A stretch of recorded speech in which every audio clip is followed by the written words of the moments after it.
All right, looks like we're live here. I'll just wait to see if people start to trickle in. Either way, I mean, let me just start out by saying this, and this is kind of the way I'm going to go about this.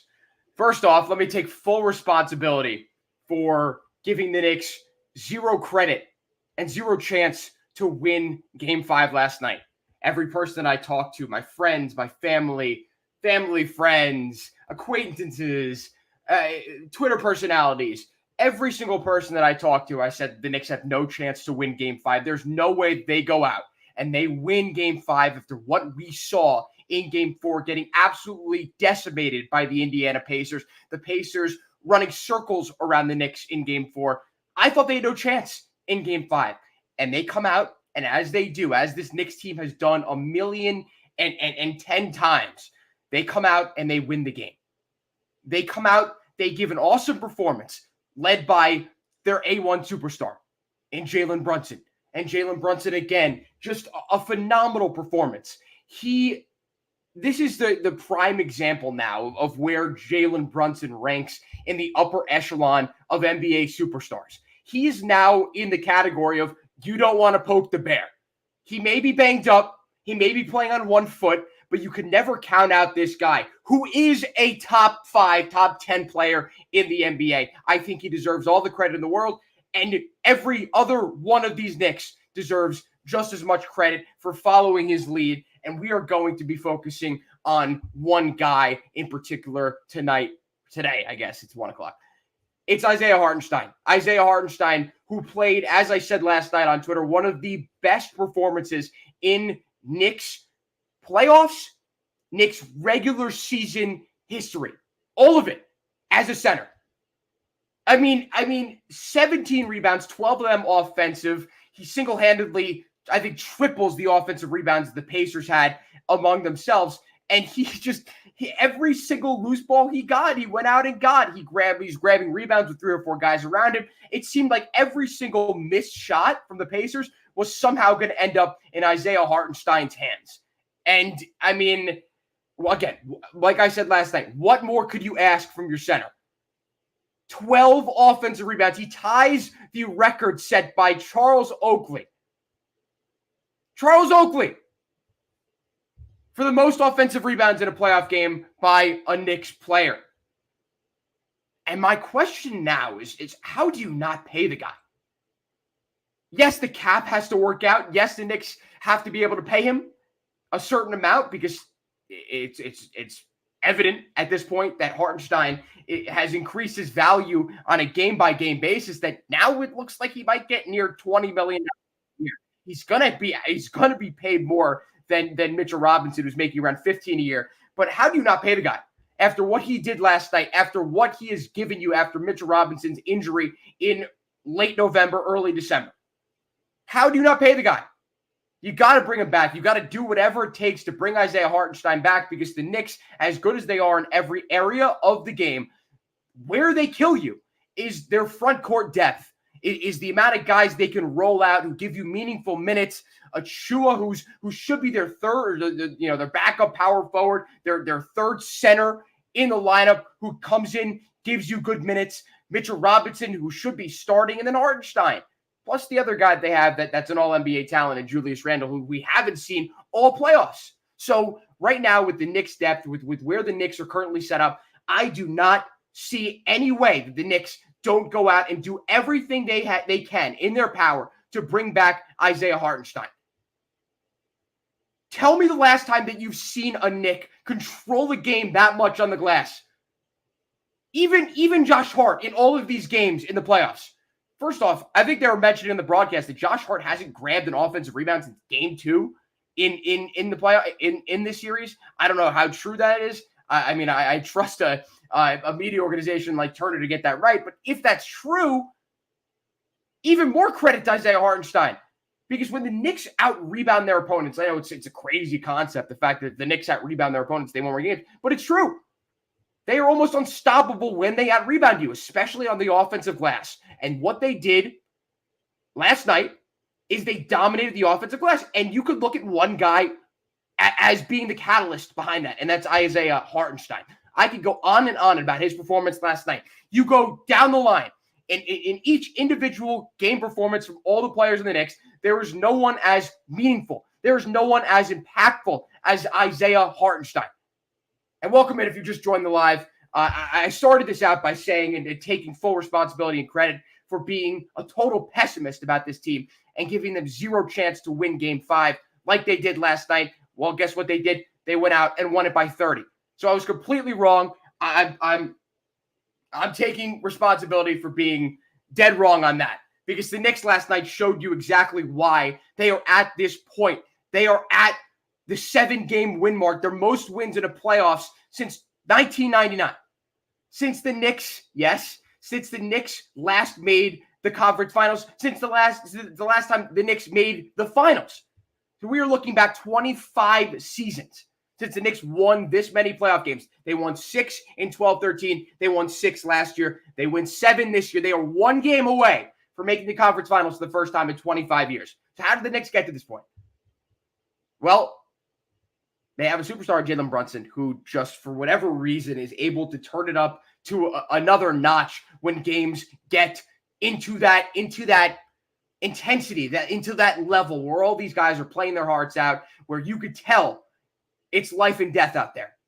And as I said, if you missed it, Jalen Brunson is now at that upper echelon of players in the NBA, of superstars in the league, where you just don't want to poke the bear. You don't want to give him any extra motivation to go out there and dominate you for 45 minutes a game. I mean, the guy just has no quit. He is such an unbelievable offensive talent. What he does on a nightly basis at his height, with his footwork ability, with the up and unders, with the crossovers, with the in and outs, with behind the backs, between the legs. Jalen Brunson has it all, and he gives it his all on every single occasion when he goes out on the court. And there was a report that comes out right before the game that says Jalen Brunson is nowhere near 100%. I mean, this shouldn't be a surprise to anyone that he's in a lot more pain than it's been made out to be. But Jalen Brunson did not look any bit hurt last night. If to the untrained eye, if you have not been following the Knicks, if you were an unbiased, casual NBA fan, you watched last night's game, you would not have been able to tell that Jalen Brunson injured his foot earlier on in this series and has been playing technically on one foot. It didn't look like he was hobbling much. I think maybe 2 full days rest, or I guess, it was 2.5 days rest because they played that matinee game on Sunday. So he had 2.5 days. He comes back. He looks like he's in a lot better shape. He's getting up and down the court a lot easier. The limping looks to be less severe. So, and now you have 2 days off. The Knicks will play again on Friday. They have today and tomorrow off. I'm sure Brunson is going to be using all of that time to get his rest. I don't know if he'll practice before Friday morning, maybe shoot around or something like that. But let's just take a second here and let's just acknowledge the fact that this Knicks team is the most enjoyable team to watch. And yes, stressful at times, but most enjoyable team to watch, I think, objectively, in my entire sports fandom, in all of my years rooting for all of these teams, in like 70 seasons combined of all of my teams, this team, this season, takes the cake. When you thought they had no chance, when you thought they were out of the series, when you thought that the Pacers had them completely run down, they come out and they put together a performance like they did last night. And another player we have to shout out is Alec Burks, a guy who I was extremely harsh on and critical of earlier on in the season. When they traded for Alec Burks, I don't think many people out there were too excited about it. He was kind of like the second part of that deal is the Bojan Bogdanovic deal with Alec Burks included in it. I don't think many people were that excited about it. I hated it. I made a video like 2 or 3 days before the trade deadline saying if Alec Burks is the trade deadline acquisition, the Knicks are in trouble. And he ended up being one of 2 acquisitions from the same team and ended up working out. The Knicks had to part with Quentin Grimes, who, I mean, when you look at this team right now, of course they need him, right? Of course they need him considering all the injuries and the lack of depth they have. But where does his role, I mean, where does Quentin Grimes really fit into this team going forward in the future? And I understand he wasn't due to get paid for a while, whatever, doesn't matter. Alec Burks was awful, objectively terrible in the month stretch after the Knicks traded for him. He played himself out of the rotation. Even when the Knicks were down to like 6 or 7 guys in the rotation, 8 guys in the rotation, Tom Thibodeau did not trust him. He couldn't hit water if he fell out of a boat. He was turning the ball over. He was a non-factor on defense. And what has he done? I mean, this has been the biggest revelation the Knicks have had. This has been the most impactful thing that has happened to the Knicks since OG Anunoby went down with his injury. It's the fact that Alec Burks has showed up to play. It's the fact that Alec Burks is dialing it back to 2020, 2021, when he was a major factor in what the Knicks did in that playoffs. So when you look at the makeup of this team, when you look from top to bottom on paper, if Alec Burks is going to continue playing the way that he's playing right now, it changes everything, especially when OG Anunoby comes back. Do you really think this Knicks team can't take Boston in 6 games? I am not going to come out here and say the Knicks can beat Boston. They will be able to win at least 2 games, I think, against Boston. With Alec Burks playing at the level of efficiency that he's playing at right now, and you get OG Anunoby healthy back in the Eastern Conference Finals, and I'm not trying to jump the gun here. The Knicks have to get past the Pacers. They need to win Game 6, or they need to win Game 7 at home. But I'm just saying, this team has a completely different makeup with Alec Burks playing the way that he is right now. 18 points last night. He hits multiple threes. He's not a complete utter liability on the defensive side. How unbelievable is it?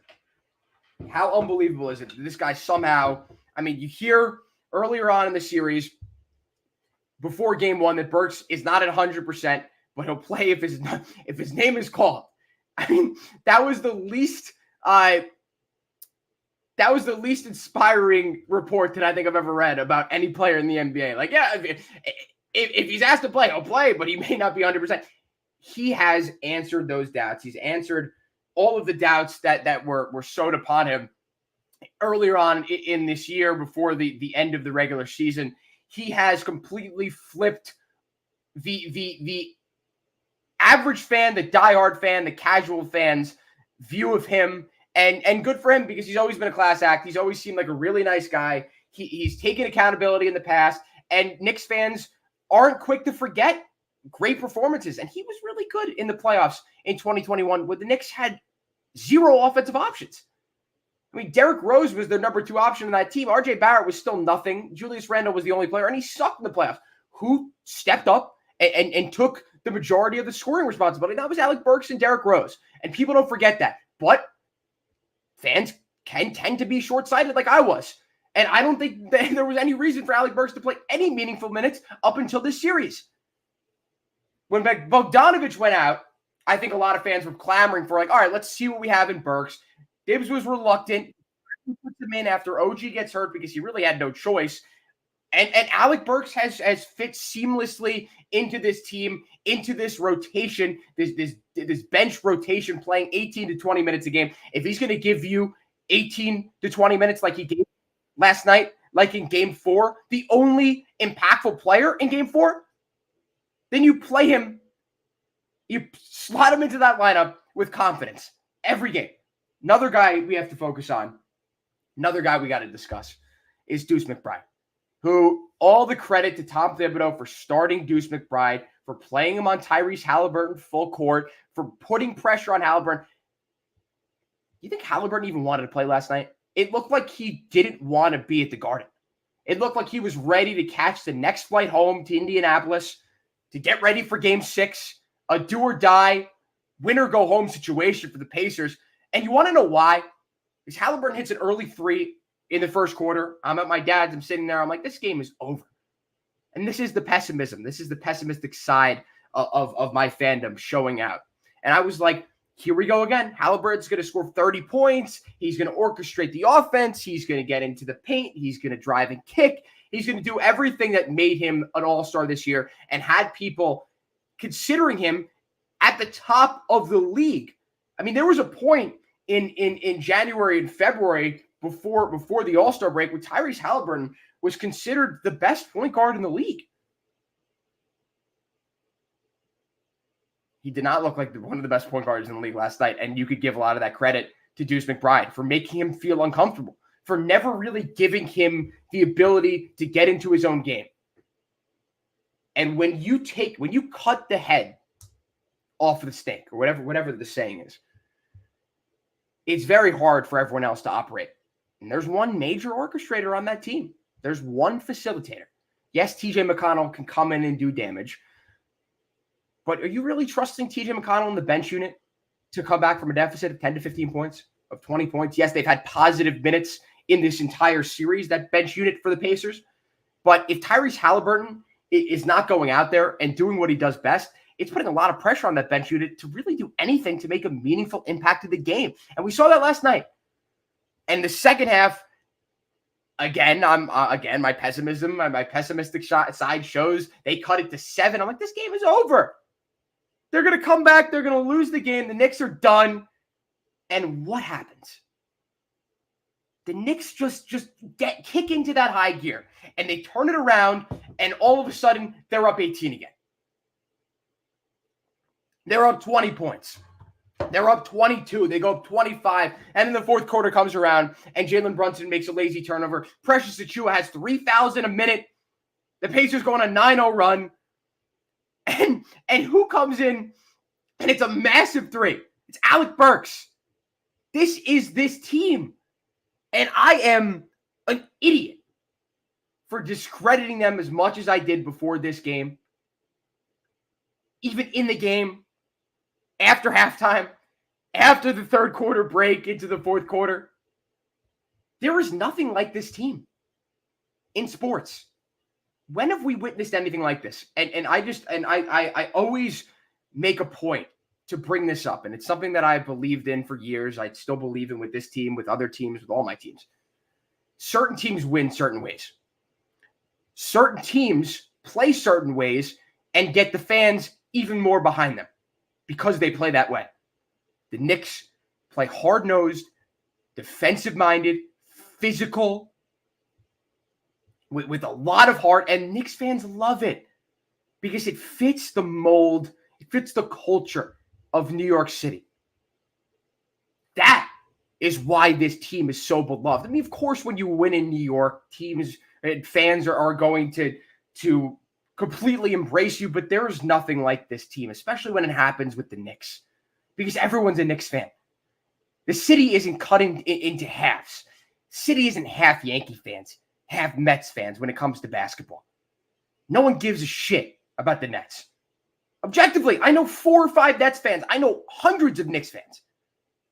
They should never have left New Jersey, but they did. They decided to. They go to Brooklyn with an established Knicks fan base. They put up pictures of Biggie, who's from Brooklyn, who was a Knicks fan. And if he was still alive, he'd still be a Knicks fan, unless the Nets paid him a significant amount of money to start rooting for them. No one cares about them. So you have an entire city, the biggest city in the United States, rooting for a basketball team that plays the way that they like. There is nothing like this right now. And the fact that these guys have no quit, the camaraderie, the culture, the solid moves, the owner staying out of the spotlight. You can't count these guys out. You can never count this Knicks team out, and it starts from the top down. Jalen Brunson, the acquisition of him, is the best move in Knicks history. When you consider where this organization was at, and yes, Julius Randle, it could be named in tandem with Brunson there, because Randle comes in and Thibodeau as well. But Randle, Thibodeau, Leon Rose calling the shots behind the scenes. What has changed the outlook, the realistic outlook of this team as much as Jalen Brunson has?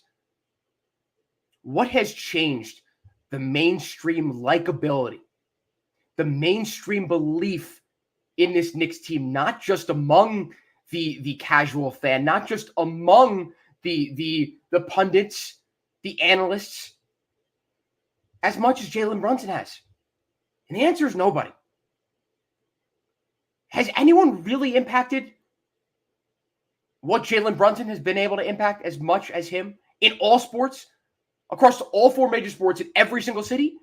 I don't think so. So shout out to Jalen Brunson. Shout out to this Knicks team. This is going to be a quick live. Definitely wasn't as successful as the last one, but apparently people want to talk Knicks. People want to talk less Knicks when the Knicks do well, but we'll be doing more of these going forward.